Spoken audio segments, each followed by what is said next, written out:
আচ্ছা, আমাদের কাছে আজকে একটি পোকো M4 5Gর একটি সেট এসেছে, যেটা জলে পড়া সেট, মানে ওয়াটার ড্যামেজ রয়েছে সেটটা এই মুহূর্তে ডেড অবস্থায়। তো এই সেটটা মানে কোনো রকমভাবে সেটটা অন হচ্ছে না, চার্জে বসালেও কোনো চার্জ নিচ্ছে না। এই যে আমাদের 6 ভোল্টে চার্জ যায়, কোনো অ্যাম্পিয়ার কোনো কিছু শো করছে না। তো এই মুহূর্তে এইটার যে প্রবলেম ফাইন্ড আউট সেটা আমি করে দেখাবো, খুব সংক্ষেপে ভিডিওটা করব। আমাদের এখানে মূলত আমরা ব্যাটারিটিও আমরা চেক করেছি, ব্যাটারিতে প্রথমত ভোল্টেজ নেই, 2.7 ভোল্টেজ রয়েছে। এবং আমরা ডিপিএসও আমরা এটা লাগিয়েছি, সেক্ষেত্রেও আমাদের অটো রিডিং 20 নিয়েছে। শর্ট রয়েছে যেহেতু ওয়াটার ড্যামেজ, এটা স্বাভাবিক। তা মূলত যে প্রবলেমটা সেটা আমরা ভোল্টেজ মেপে দেখাবো। তা আমরা আমাদের যদি একটু ফলো করি, এইখানে আমাদের বিভিন্ন টেস্ট পয়েন্ট রয়েছে, বিভিন্ন টেস্ট পয়েন্ট। এই যে ভালো করে যদি একটু খেয়াল করেন, একটু জুম করুন, একটু জুম করুন জিনিসটা। হ্যাঁ, দেখুন এইখানে রয়েছে VBAT, TH for thermal, ID for BSI line, GND for ground line. তাই বোঝার বিষয় রয়েছে ভিব্যাট মানে হচ্ছে এইটা ভিব্যাট, তারপরে হচ্ছে টিএইচ মানে হচ্ছে থার্মাল লাইন, এইটা থার্মাল লাইন, এটা হচ্ছে আইডি মানে বিএসআই লাইন, এটা হচ্ছে গ্রাউন্ড। তাহলে আপনাকে যদি প্রমাণ করে দেখাতে চাই যে এই যে চারটে টেস্ট পয়েন্ট রয়েছে এর মধ্যে কোনটা গ্রাউন্ড রয়েছে, তাহলে প্রমাণিত হবে যে কোন দিক থেকে আমাকে শুরুটা করতে হবে। তাহলে আমি এই চার্জার কেবিলটা আমি খুলে নিলাম, খুলে নিয়ে আমি এখানে কন্টিনিউটি মাপলেই আমার প্রমাণ হয়ে যাবে যে কোন পিন থেকে আমরা শুরু করব কাউন্টিংটা। এই দেখুন, আমরা একটা প্রপ, আমরা ব্ল্যাক প্রপ আমরা গ্রাউন্ড করে নিয়েছি, এবং রেড প্রপ প্লাস পয়েন্ট দিয়ে আমরা গ্রাউন্ডে আমরা আমাদের আন্দাজ মতো আমরা টাচ করব জাস্ট।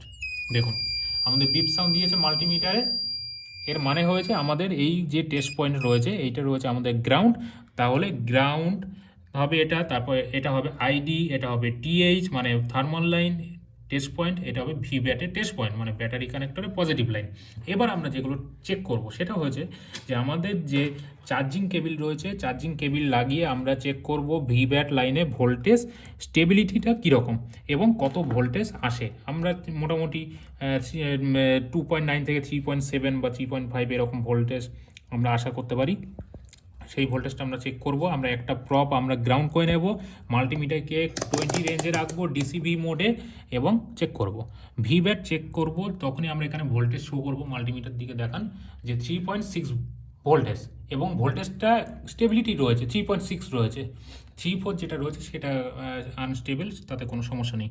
আর এদিকে রয়েছে আমাদের থার্মাল লাইনে ভোল্টেজ 2.7, যেটা আমাদের মোটামুটি 2.8 মধ্যে আমাদের থাকে।